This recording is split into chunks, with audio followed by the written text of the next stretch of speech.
Guys આજે આપણે બનાવીશું ભીંડીની ભાજી, દાળ ભાજી મતલબ તુવેરની દાળ ને ભીંડીની ભાજી દેશી મસ્ત બનાવીશું. ભીંડીની ભાજી ને રોટલા. તો અહીંયા આગળ મેં 1 વાડકી જેટલી દાળ લઈ લીધી છે સોડાવાળી, અને અહીંયા આગળ મેં ભીંડીની ભાજી લઈ લીધી છે. ભાજીને મસ્ત સાફ કરીને મેં કટિંગ કરી લીધી છે.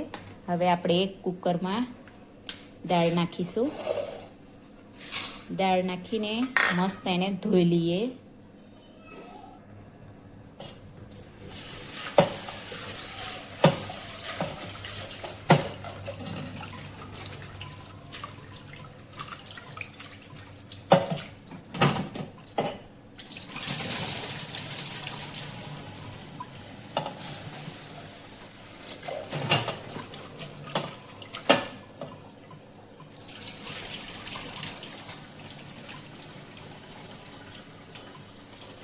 અહીંયા આગળ દાળ ધોઈ લીધી છે. હવે આપણે ભાજી બી એવી રીતના ધોઈ લઈએ.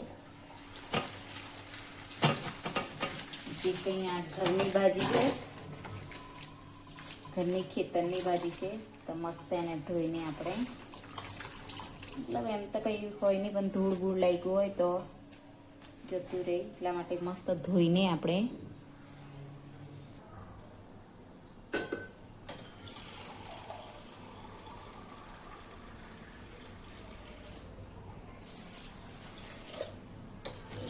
બે કપ જેટલું પાણી નાખીશું.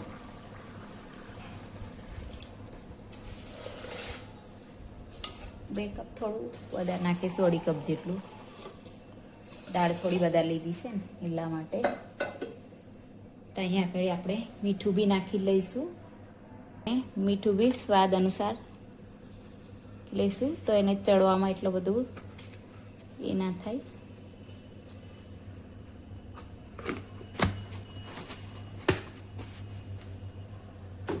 ચલો હવે આપણે કુકર બંધ કરી લઈએ.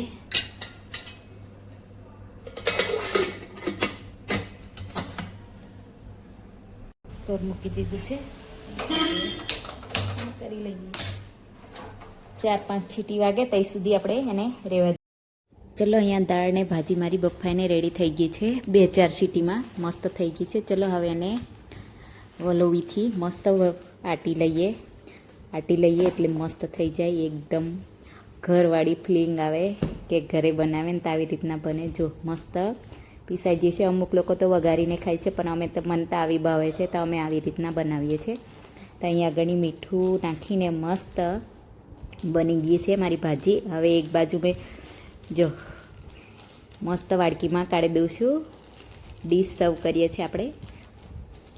દાળ ભાજી, ચટણી ને મકાઈનો રોટલો કેટલો મસ્ત છે. કોનો ફેવરેટ છે મને કોમેન્ટમાં બતાવો. અને વિડીયો સારો લાગે તો લાઈક કરજો, ચેનલને સબસ્ક્રાઈબ કરજો. કોના ઘરે દાળ ભાજી બને છે, આ ભાજી કોના ઘરે બને છે. અમારી તૈતળ બહુ જ બને છે, મને તો બહુ ભાવે. અને મારા ઘરમાં બધાની ફેવરેટ છે, મારી મમ્મીની તો ફેવરેટ છે. જો લસણની ચટણી, દાળ ભાજી ને મકાઈનો રોટલો કોનો ફેવરેટ છે. બહુ મસ્ત મજા આવી જાય છે.